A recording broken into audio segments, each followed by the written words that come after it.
Is God fair? No one asks this question when life is going well. People ask it when the rules seem broken, when the kind suffer and the cruel succeed, when prayers feel unanswered, when effort does not equal outcome, when the math of justice simply does not work. That's when the question appears quiet at first, almost ashamed of itself. Is God fair? The question no one teaches you to ask. Elijah was not angry at God. That's what surprised him most. Anger would have been easier. Anger has direction. Anger has heat. Anger burns itself out. What Elijah felt was colder. Confusion. He had done what he was told. He had tried to live right, not perfectly, but sincerely. He avoided shortcuts.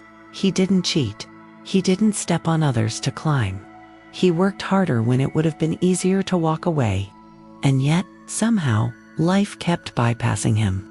Promotions went to people who cut corners. Peace went to people who caused damage. Success landed in the hands of those who never seemed to ask for forgiveness. And the people who tried to do right, they waited. They endured. They broke quietly. Elijah noticed something else, too, something that disturbed him even more. The worst people he knew didn't look worried. They slept fine. They laughed easily. They planned confidently. It was the good ones who seemed exhausted. So the question didn't come from rebellion. It came from observation. When fairness fails the test of reality, we grow up believing fairness is a rule of the universe. Do good gives get good. Do wrong gives face consequences. That logic works in classrooms and board games. It works in children's stories. But then real life interrupts. A child gets sick. A dishonest deal pays off. A violent man grows old in comfort. A generous woman dies too early. If fairness were automatic, this wouldn't happen. So either God is fair, but something else is happening. God is unfair, or fairness itself is a human invention. Elijah didn't like any of those options. The first felt vague. The second felt dangerous. The third felt empty. Because if fairness is just a story we tell ourselves, then suffering has no meaning at all. The uncomfortable pattern. One evening, Elijah noticed a pattern he couldn't ignore anymore. The people who complained the least often suffered the most. The people who demanded justice loudly often caused injustice quietly. It was upside down. He remembered reading ancient words that said the same things centuries earlier. Why do the wicked prosper? Why do those who mock God live in peace? So this wasn't new. Doubt wasn't modern. It was ancient. That made it worse. Because if people had been asking this question for thousands of years and it still hadn't been answered clearly, what did that say? The silent courtroom. Elijah imagined a courtroom. God as judge. Humanity as the audience. History as the evidence. The problem wasn't that God never judged. The problem was timing. Justice, when delayed, feels indistinguishable from injustice. A thief who is punished 50 years later still lived 49 years unchallenged. A victim who waits a lifetime for vindication often dies before it arrives. So Elijah asked the question most people are afraid to ask out loud. If God is fair, why is he so slow? Silence answered him, not a dramatic silence, not a thunderous one, just nothing. The dangerous comparison. That silence led to a darker thought. What if fairness, as humans understand it, is not God's priority? What if order matters more than comfort? What if freedom matters more than safety? What if growth matters more than relief? Those thoughts disturbed Elijah because they suggested something unsettling. That fairness might not mean equal outcomes. That fairness might not mean immediate justice. That fairness might not even mean visible justice.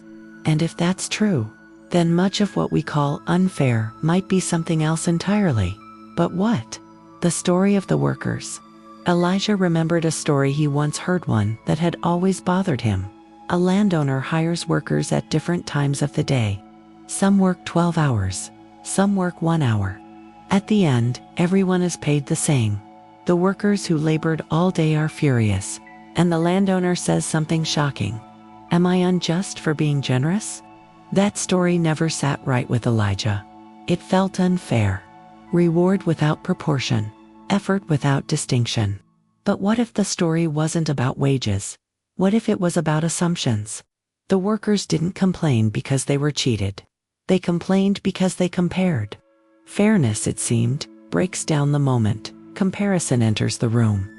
The hidden cost of immediate justice. Elijah considered another possibility, one he didn't like. What if instant justice would actually destroy humanity? If every lie were punished immediately? If every selfish act had instant consequences? If every hidden thought carried visible weight? Who would survive? Justice delayed feels cruel. Justice immediate might be unbearable. That thought frightened him, because it suggested that mercy, not fairness, might be what keeps the world functioning at all. And mercy, by definition, looks unfair. The problem of free will. Then came the question beneath all questions. Can a world with free will ever be fair? Freedom means choice. Choice means risk. Risk means imbalance. A world where everyone is prevented from doing harm is not a free world, it's a controlled one. So if God allows freedom, He allows inequality of outcome. Not because He prefers injustice, but because removing it would require removing choice itself. Suddenly, fairness didn't look simple anymore.